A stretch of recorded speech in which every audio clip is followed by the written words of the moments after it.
বাবা, তুমি তুমি কেন খাবার নিয়ে এসেছো? ইস, কি অবস্থা হয়েছে তোমার। তাতে কি হয়েছে? ছেলের জন্য খাবার আনলে বাপের মান যায় না। আব্দুলে নিয়ে আসছিল, ভাবলাম আমি যখন আসছি তখন ওর আর এসে কি দরকার, কথা না বাড়িয়ে খেয়ে নে। শুনলাম বাইরে বাইরে খেয়ে পেটের অসুখ করে ফেলেছিস। ইয়ে বাবা, মানে তুমি বরং রিসেপশনে গিয়ে বসো। কেন রে, আমার সামনে বসে খেতে তোর খারাপ লাগবে? কতদিন তোদের সঙ্গে টেবিলে বসি না, কি খাস তাও দেখি না। ইয়ে, এখানে তো বউ, মানে অসুবিধা কি? খান আমার সামনে, আমি একটু। কেন বুঝতে পারছো না বাবা? এক্ষুনি আমার পার্টি আসবে। আসতে পারে। আসুন মিস্টার হাসান, আসুন আসুন মিস্টার হাসান। কেমন আছেন বলুন? ভালো, বসুন। ইয়ে, মানে লাঞ্চ আওয়ারে এসে ডিস্টার্ব করলাম না তো? না না, বলুন মিস্টার হাসান, কি খাবেন? থ্যাঙ্কস, কিচ্ছু না, আমি লাঞ্চ সেরে এসেছি। Please have your food. অবশ্য আপনার মতো বাড়ির থেকে খাবার আনিয়ে তো আর খাওয়া হয় না। আপনি সাহেব ভাগ্যবান, ওয়াইফ বাড়ির থেকে খাবার তৈরি করে পাঠায়। তাছাড়া উপায় কি বলুন, হোটেলে খেতে খেতে পেটে অসুখ হয়ে গেছে। খুব ভালো করেছেন, খুব ভালো করেছেন। তাই বুড়ো মেয়েকে তো আগে দেখিনি, চাকরি করছে।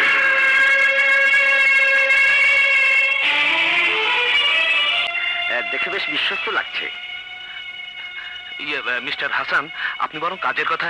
এটাও কাজের কথা, আমিও এরকম একজন বিশ্বস্ত লোক খুঁজছিলাম অনেকদিন ধরে। তা বুড়ো মেয়া, তুমি কি আমার বাড়ির থেকে খাবার এনে দিতে পারবে? আমি এখনো দাঁড়িয়ে আছো? যাও না, রিসেপশনে গিয়ে বসো। হ্যাঁ, হ্যাঁ,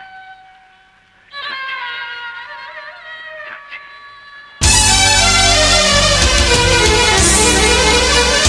নতুন চাকর বুঝি, নতুন চাকর বুঝি।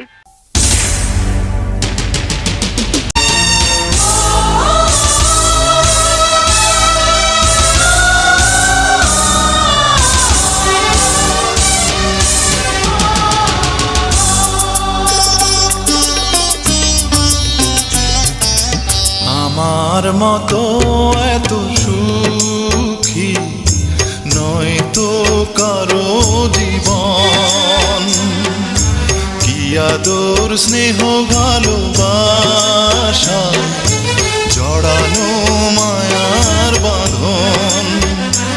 জানি এ বাঁধন ছিঁড়ে গেলে প্রভু আসবে আমার মরণ। আমার মতো এত সুখী নয় তো কারো জীবন, নয় তো কারো